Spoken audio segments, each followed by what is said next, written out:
A Prova de Bala. Olá, sejam todos muito bem-vindos ao A Prova de Bala. Eu sou Carla Albuquerque e trago hoje para vocês uma convidada muito especial. Eu sou muito fã dessa delegada, a doutora Raquel Galinatti. Seja muito bem-vinda, doutora. Carla, é sempre uma satisfação te ver e participar dos seus programas. E a gente vai falar hoje de medidas protetivas, né? A doutora Raquel está fazendo aí um trabalho bastante ativo em relação a esse assunto e na proteção da mulher. Então nós vamos trazer aqui vários tópicos, a doutora vai nos explicar como é que isso está acontecendo aqui no estado de São Paulo. E vai ficar aqui a nossa sugestão para que isso seja replicado em outros estados também. Antes de mais nada, nós queremos aqui parabenizar o nosso governador, o Tarcísio, que sancionou uma lei muito importante para nós mulheres aqui no estado de São Paulo. É uma lei que agora obriga os estabelecimentos noturnos, como bares, boates, restaurantes, a prestar apoio e auxílio a vítimas, né? A mulheres que estejam em situação ali de abuso ou violência. Não é isso, doutora? Sim, é uma lei extremamente importante. Amplia a possibilidade da mulher que está vulnerável, não num contexto doméstico e familiar, mas num ambiente de entretenimento, num ambiente de lazer. De repente, essa mulher ela se depara com alguém que de repente não é o que ela imaginou naquele encontro, alguém que se pode estar sendo agressivo, invasivo, e ali há necessidade também dos estabelecimentos darem a atenção e possibilidade daquela mulher buscar ajuda o mais rápido possível. Esses protocolos já existem em outros lugares do mundo. A gente tem alguns casos emblemáticos, como na Espanha, em que houve uma agilidade ali na identificação e na responsabilização do então jogador, Daniel Alves. Tem também o famoso caso que ocorreu lá em Londres, no Reino Unido, e ali a violência contra as mulheres quando elas estavam vulneráveis, vítimas de crimes sexuais. Também foi implementado o protocolo Ask for Angela. Então a gente tem alguns nortes, também na Austrália, Nova Zelândia, a gente tem políticas que abrangem e que protegem as mulheres de uma forma mais eficaz. Não, isso é muito importante, doutora Raquel. Esse caso do Daniel Alves, o protocolo se chama No Calem, ou seja, não se calem, né? E, enfim, é muito triste tudo que está acontecendo com essa vítima, né? Essa mulher de 23 anos. A gente já falou muito aqui no A Prova de Bala sobre esse caso e cada dia chega uma notícia nova, uma nova informação. E se já não bastasse tudo que essa mulher sofreu e ficou comprovado que realmente ela sofreu, agora a máxima, doutora, é que o advogado de defesa alega que não houve, né, abuso algum, não houve estupro, que o sexo foi consensual. Bom, a senhora deve ter lido também. Sim. Porque a vítima estava lubrificada. Eu quase caí da cadeira. É uma situação em que eu não sou médica nem especialista em fisiologia, em anatomia do corpo humano, mas qualquer pessoa que tenha feito o mínimo de um curso primário de primeira a quarta série sabe que a gente tem algumas respostas imediatas do nosso corpo até pela proteção. Então, primeiro que o crime de estupro, ele é caracterizado por uma violência sexual através de um ato sexual, através de violência ou grave ameaça. Não existe uma anuência quando esta pessoa é ameaçada ou esta pessoa ela tem, sim, uma violência ali praticada para o ato sexual.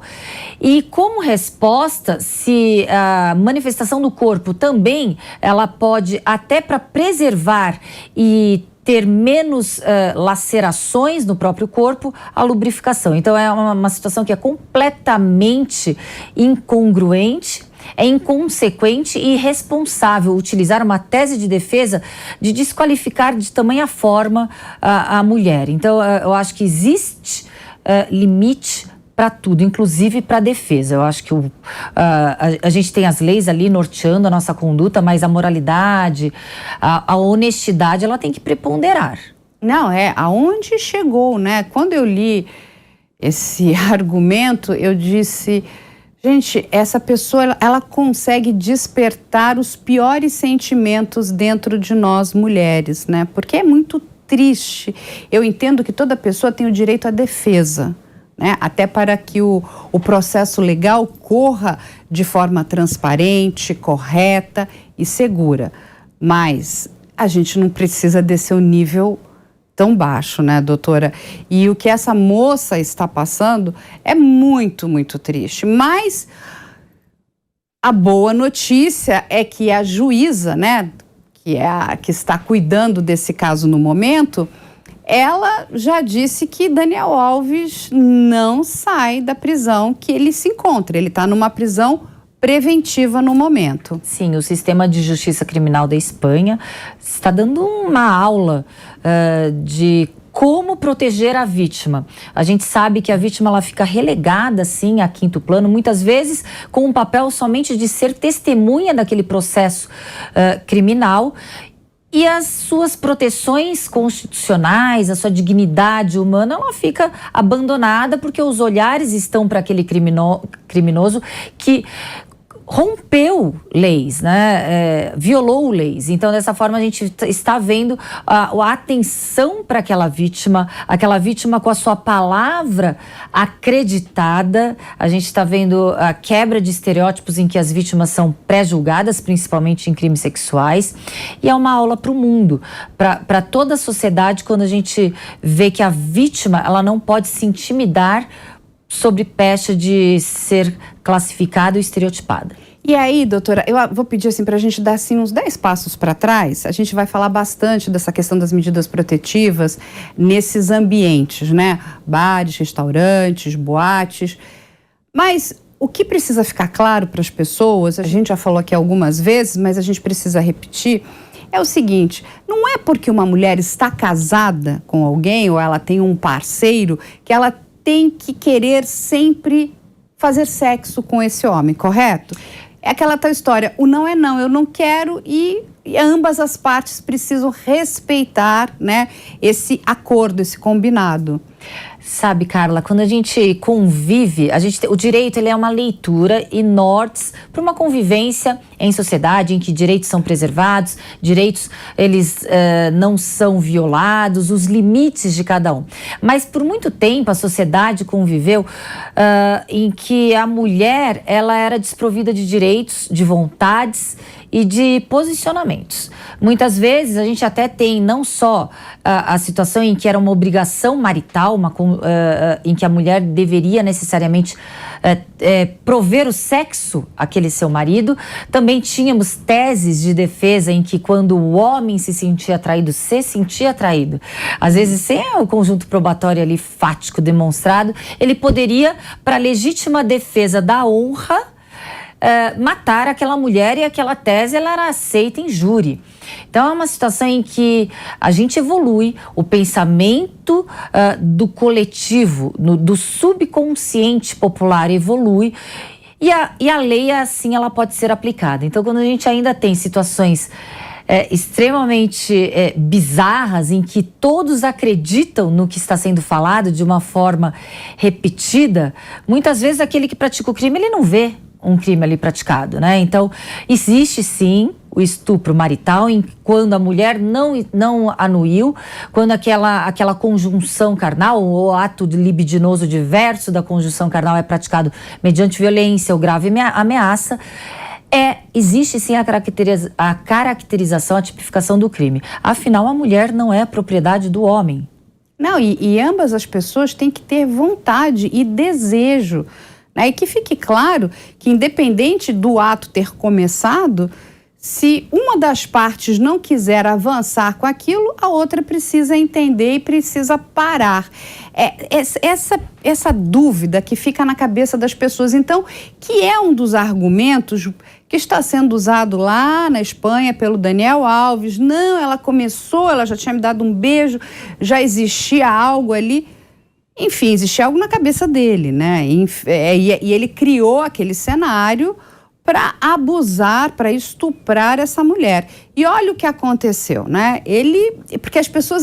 E tem uma outra máxima que eu gosto muito, que as pessoas gostam de dizer, mas eu não sabia. Bom, então se não sabia, tem que saber, né? É o mínimo. Você tem que saber que você não pode abusar de uma mulher, que você não pode violentar essa mulher, que você não pode estuprar essa mulher, porque caso você o faça, você vai responder perante a justiça. E a gente sabe que a lei é bastante rígida nesses casos. Tem um outro evento muito triste que envolve um outro jogador de futebol, eles estão aí se superando, né, doutora Raquel, que é o jogador Robinho. E aí esse, né, ele, além dele ter dado bebida alcoólica para uma mulher, deixado ela em quase um estado de coma alcoólico, o que todos descobrem é que ali foi um estupro coletivo. Essa moça foi abusada de todas as formas. E ele fala assim, não, mas ela queria, ela estava gostando. Eu adoro que uma vez, eu já gravei muito com a doutora Raquel e com policiais aqui, e eu lembro uma vez que nós fizemos uma operação bafômetro com a polícia militar, e a polícia militar falava o seguinte, olha, cuidado, hein, porque bêbado, autorização de bêbado não tem valor. Porque se você usar isso, lá na frente a justiça vai dizer o seguinte, mas ele estava bêbado, logo ele não tem condição nenhuma de autorizar nada. É a mesma coisa. Uma pessoa que está fora do seu controle, ela não autoriza nada. Autoriza? Não, inclusive pode até ser caracterizado estupro de vulnerável, porque a vulnerabilidade ela não é somente caracterizada pelo fator idade.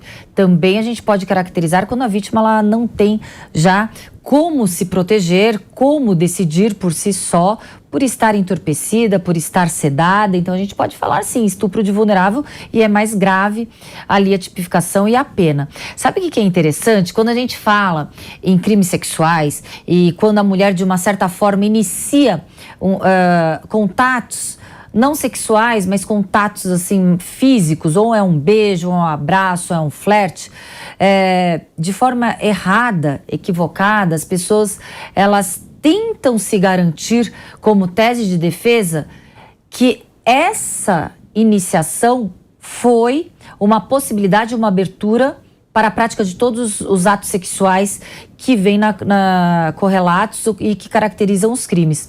Porque se falássemos de homem, quantas vezes a gente também pode entender que um homem inicia atos que envolvem de forma mais íntima, ou um beijo, ou um abraço, e ele de repente ele não quer mais dar continuidade, ou ter uma intimidade maior, ou ter um ato sexual. É muito mais difícil aquele homem manter a situação adequada, fisiológica, para o coito, para o coito vaginal, pela cópula, né? Então a gente percebe que a mulher ela fica em extrema desvantagem, porque apesar de falar não, ela não consegue se proteger nem pela força física, nem pela forma anatômica e principalmente por preconceitos e situações que descaracterizam ela como vítima. Porque parece que a gente compreende, a gente entendeu assim, a gente aprendeu assim, que se a vítima se colocou lá numa situação de flerte, de paquera, ali ela deu salvo-conduto, ela liberou completamente o seu corpo e a situação para o que venha na consequência. Então, isso que é difícil as pessoas entenderem, que quando você falou de forma bem tangente que não é não, até o limite. Qual é o limite do crime? Quando não existe uma anuência, uma concordância, quando a outra pessoa não consentiu. Exatamente, né? A questão, o ato sexual, ele é importante, né? Ele faz parte da vida dos seres humanos, mas precisa haver consentimento. Porque ato sexual sem consentimento é violência, e violência é crime. E se você se envolver nisso, você vai ter uma complicação muito séria lá na frente. Você vai precisar responder, constituir advogado. A tua dor de cabeça, gente, é enorme. E tem que ser enorme. E aí vamos voltar aqui para a nossa realidade brasileira, porque isso era uma demanda muito grande das mulheres, né? As mulheres vinham pedindo isso muito. A gente escuta muito de mulheres muito jovens, né? Porque acaba que a balada, ela é frequentada por mulheres muito jovens, né? Lógico, tem de todas as idades, mas o grande número é de mulheres mais jovens, inclusive mais frágeis em relação a essas situações, né? Porque elas são pegas, né, desprevenidas. Uma mulher que já é mais velha, já é mais experiente, às vezes tem um jogo de cintura até melhor para saber se livrar daquele, vamos dizer, daquela pessoa que está incomodando. E quando essa lei é sancionada pelo nosso governador aqui em São Paulo, e eu acho isso muito importante, porque agora obriga, né? A gente sabe, lógico, que tem vários estabelecimentos que muito antes dessa lei entrar em vigor já estavam oferecendo ajuda a essas mulheres, né? Mas agora esses estabelecimentos vão precisar ter um treinamento, a treinar a sua equipe, como receber essa vítima, como ajudá-la, né? Como dar o pronto atendimento. E aí, doutora, explica um pouquinho como é que vai ser isso, né, no dia a dia, para que as mulheres entendam que elas, aqui em São Paulo, no estado de São Paulo e no estado inteiro, qualquer restaurante, qualquer boate, qualquer bar precisa dar esse pronto atendimento. E o que é interessante também com a lei sancionada é uma mudança cultural de enxergar algo que antes era íntimo, escolha entre duas pessoas, o externo não pode interferir, o Estado não interfere, são relações íntimas de paquera ou de flerte, aquilo não é problema nosso. Então, a partir do momento que a gente muda culturalmente, através de uma lei, sancionando e responsabilizando, dando responsabilidades para aquele estabelecimento que proporciona entretenimento e situações de entrosamento entre pessoas, a gente percebe sim uma mudança cultural gradativa, quando a solidariedade e o olhar de atenção e a omissão já não mais é permitido para aqueles que estão dentro de um estabelecimento promovendo entretenimento. Então, a gente percebe, uma evolução, a gente está quebrando paradigmas em que as mulheres, elas muitas vezes, o triste que a gente percebe é que as mulheres, elas se sentiam violentadas, eram violentadas, mas tinham amarras e elas eram impedidas até mesmo internamente por se sentir culpada ou causadora de uma situação toda criminosa em que ela figurou como vítima. Ainda há necessidade de regulamentar a lei, mas acredito que sim, que o Estado de São Paulo vai seguir o caminho de políticas internacionais que versam sobre a mesma causa, que é a proteção da mulher, a vulnerabilidade da mulher quando ela está, sim, em uma situação desequilibrada ali, em que ela está sendo vítima. Por exemplo, o olhar atento, antes mesmo da mulher pedir uma ajuda para alguém dentro do estabelecimento, o estabelecimento já perceber alguns sinais em que aquela situação não está indo de acordo com o adequado. Quantas vezes a gente já não viu pessoas sendo puxadas, agarradas, abraçadas à força? Isso é o crime de importunação sexual. Então, são várias situações em que o treinamento, o olhar, ele vai também ser de atenção para aquele que está violando espaços alheios. O olhar, a gente percebe que é muitas vezes para aquele que não paga comanda, para aquele que quer tentar sair inadimplente, né, devedor do estabelecimento. Mas quando aquele estabelecimento também tem a obrigação de preservar um ambiente saudável, eu acho que a gente evolui muito. Não, e eu não sei como é que está hoje, né, mas tinha aquela máxima, né? Mulher não paga ou paga menos. Então a mulher era usada e foi usada durante muito tempo como uma isca. Olha, eu tenho esse monte de mulheres lindas aqui para atrair os homens, os pagantes, porque... Então ele entendia o seguinte: se eu estou pagando, logo essa mulher que não paga, eu tenho vamos dizer, um benefício, eu posso me apoderar dela, porque é uma questão neurolinguística, né? Ela fica meio que subentendida. Tem algumas coisas, a gente precisa acabar com essa coisa cafona. Então, você vai dar desconto, dá para os dois, né? Dá para o homem, dá para a mulher. Sei lá, eu vou dar desconto, sei lá, às terças-feiras é o desconto que eu vou dar 20% para homens e mulheres, aí nas quartas vou dar um outro tipo de desconto. Agora, quando você oferece só para um determinado gênero e o outro está tendo que pagar, e a gente vê isso em vários estabelecimentos de todas as classes sociais, é para o quê? É para atrair mais homens e fica subentendido, então, se eu estou pagando, eu preciso ter um benefício maior, não é isso? Com certeza. É interessante esse raciocínio de forma muito acertada, porque quando a gente percebe que existe uma necessidade, a gente precisa de uma sociedade mais igualitária, mais equilibrada, mais representativa, de espaços sendo ocupados de uma forma realmente igualitária entre homens e mulheres, mas em contrapartida, partindo do pressuposto em que as mulheres de repente não têm o poder aquisitivo do homem para tentar, para um show, para uma discoteca, para uma danceteria, então vamos colocar o valor ou muito abaixo, ou VIP daquela mulher. A mensagem que passa é que aquela mulher está também como parte do entretenimento. Então, aquela mulher também faz parte do show. Aqueles homens, eles vão ali, eles estão com poder financeiro, preponderando e como se tivessem mais direitos e mais vantagens, como quando, por exemplo, eles compram um espaço VIP, e aquele espaço VIP, mulheres até desconhecidas são convidadas a participar daquele espaço VIP dentro de um ambiente de entretenimento, uma danceteria e etc. E ali, o que vem no pacote do espaço VIP? Não ser perturbado, de repente, por seguranças, uma fiscalização menor, ambientes como banheiros privados.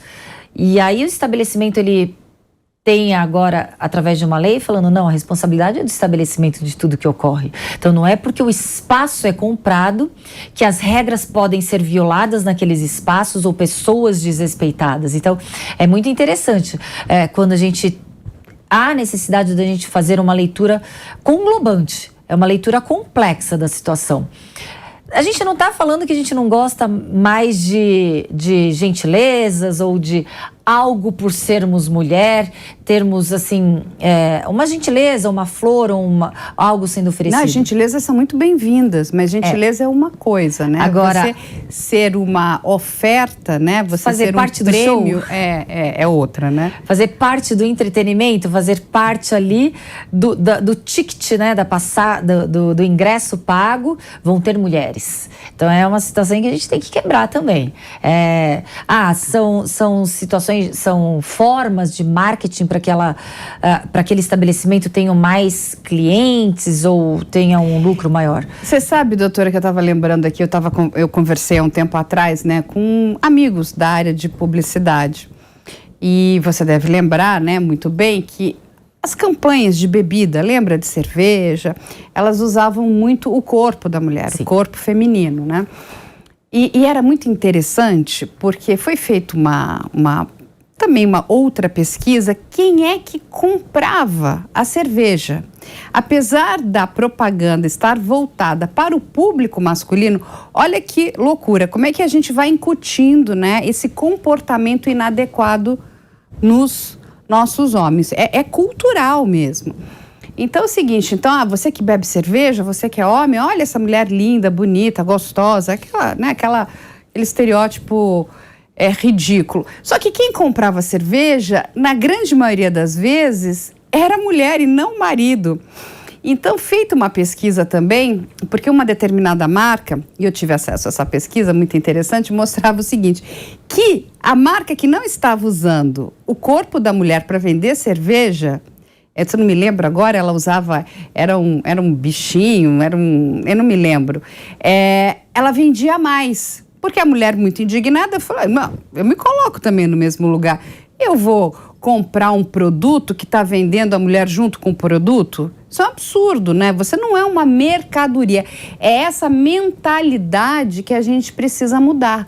Mulheres não são mercadoria.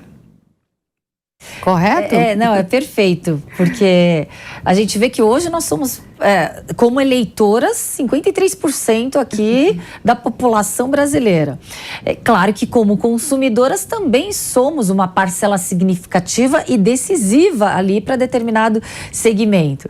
E quando a gente vê situações ainda caricatas, ainda realmente... são situações... o cúmulo daquela situação estereotipada. E aí a gente vê o quanto algumas empresas, se elas não tiverem um choque de realidade de gestão, elas vão ficar démodé e ultrapassadas. Tudo é em conjunto, não só as leis, a proteção às mulheres. Quando dizem que os crimes de violência contra a mulher aumentaram, não, eu acredito que a divulgação do que é crime, a conscientização do que é permitido ou do que não é, o acesso a informações que antes não tínhamos, está sendo muito divulgado, está sendo muito falado, e já é um passo para que de repente aquela mulher que ficou anos subjugada, anos vivendo uma violência latente dentro de casa, ela perceba que, pera lá, isso não é normal. Normalizou-se muito a violência, normalizou-se muito uma suposta inferioridade na relação entre homens e mulheres, uma subjugação. E isso não é falarmos em ideologia, não é falarmos em política, isso é falarmos em realidade. A gente sabe que até uns anos atrás as mulheres, elas precisavam de autorização para tudo. Eram impedidas de votar, precisavam de autorização para poder alugar uma residência. Então era uma situação em que a gente ainda tem muito a evoluir. Eu acho muito positivo, fico muito feliz que a gente tenha espaços de debate e de conscientização, de repente de reflexão. Porque se a gente não está nesse lugar, a gente parece não querer enxergar o que acontece. Muitas vezes, algumas pessoas, algumas mulheres tendem a negar ser vítima de algum certo tipo de preconceito e dizem não, esse preconceito não me pertence a outra categoria de mulheres. E eu sinto informar e dar a péssima notícia que todas as mulheres são vítimas sim de preconceito, independentemente de qual categoria você se insere, porque por muito tempo houve também aquela tentativa de mulheres serem colocadas contrapostas e serem colocadas como rivais, justamente para enfraquecer as mulheres entre mulheres. Então, quando alguns homens diziam: aqui é tão legal que só você vai poder participar desse grupo, desse seleto grupo. Ou você é muito legal. Então a mulher já se sentia superior por poder fazer parte de um grupo de homens. Mas pelo contrário, eu posso fazer parte, mas por que não outras? O que eu tenho de especial? Ou é vocês querendo conflitar ali e colocar um pseudo-elogio para uma mulher por ela integrar um grupo de homens. Então eu acho muito engraçado, porque eu vejo ainda mulheres negando certo tipo de situações, minimizando e se colocando superior. Eu não passo por isso. Eu concordo 100% aqui com a doutora Raquel, entendeu? E digo mais, essas mulheres, elas contribuem para esse momento que eu acho muito ruim que ainda vivemos, né? A gente precisa sair, né, dessa caverna que nos enfiamos. Eu acho que temos que ter empatia. Tem mulheres que sofrem menos preconceito, mas ela precisa ter empatia com aquela que sofre preconceito. Ela precisa acolher também. Eu sempre digo, né, que quando a gente pensa, né, num abusador, né, vamos colocar assim, porque eu também entendo que a grande maioria dos homens é muito legal. A grande maioria dos homens não tem problema nenhum com as mulheres, gosta das mulheres, a gente está ali a gente está jogando junto. Sim. Mas tem ali uma parcela que realmente tem algumas coisas erradas ainda ali. E aí você para pensar, quem criou esse abusador? E assim, algumas mulheres até ficam bravas comigo. Mas você está falando mal das mulheres? Eu falei, eu não estou falando mal das mulheres. A gente precisa também olhar Porque nós temos mulheres que são muito machistas e que elas apoiam esse comportamento. Esse comportamento, como a doutora Raquel muito bem explicou aqui, é inadequado. E mais do que isso, gente, é cafona. É cafona de um jeito que eu não sei nem explicar. É muito cafona você querer se achar superior. Nós não somos superiores a ninguém, né? Então você querer achar que você tem uma superioridade pelo gênero que você possui, ou pela sua cor de pele, ou pela sua idade, ou pela sua classe social, isso é uma bobagem nos dias de hoje. Nós precisamos mudar como sociedade. Não adianta, né, levantar a bandeira de que, olha, mulheres unidas, mas continuando com um comportamento ainda extremamente machista. Correto? Com certeza. E a negação, quanto mais negarmos uma situação existente, mais fortalecemos aqueles que ultrapassam limites, praticam crimes. E quando a gente fala de homens, eles estão do nosso lado, sim. Homens. Quem não está do nosso lado são os covardes, são os canalhas, são os criminosos. Os homens estão. E eu vejo de forma também muito feliz homens muito mais até indignados com situações de violências que são às vezes veladas, camufladas, porque de uma certa forma nós somos machistas quando a gente normaliza, quando a gente recebe algum certo tipo de agressão e a gente tende a amortecer e não exteriorizar algum certo tipo de indignação. Então, o machismo interno que todos nós temos, muitas vezes é quando a gente se sente culpada ou a gente sabe de alguma certa forma, a gente para pensar o que eu fiz de repente, para uma ação e uma consequência dessa. Não, tem muitas mulheres que sofrem, né, da síndrome da impostora, como se ela não pudesse ocupar aquela posição que ela ocupa. Olha onde chegamos. Mas eu estava aqui olhando para o batom da doutora Raquel Galinatti. Por que eu estava olhando para esse batom, né? A doutora usa um batom vermelho lindo. Porque eu também trabalho aqui com várias mulheres que sofrem muita violência, né? E mulheres muito jovens. E elas me contaram um dado que é estarrecedor, que elas não podem usar batom vermelho quando saem na rua, doutora Raquel, que batom vermelho não é de bom tom.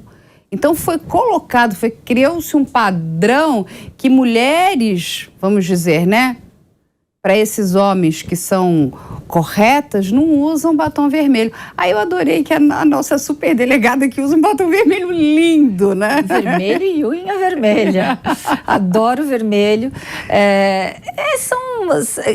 Tentar qualificar, né? Classificar o ser humano. A mulher ser classificada por categorias. Essa mulher é de uma categoria A, B ou C. E é algo realmente retrógrado, é algo que a gente vem combatendo, a gente vivencia, mas a gente repudia. As mulheres, elas podem não usar batom vermelho, verde, o que elas quiserem, mas isso não pode qualificar as mulheres como menos competentes, menos profissionais ou menos dignas de serem respeitadas. Todos nós temos que ser respeitados, independentemente das nossas aparências ou escolhas. Então, muitas vezes, sim, se coloca, não, ali não é correto você estar, de repente,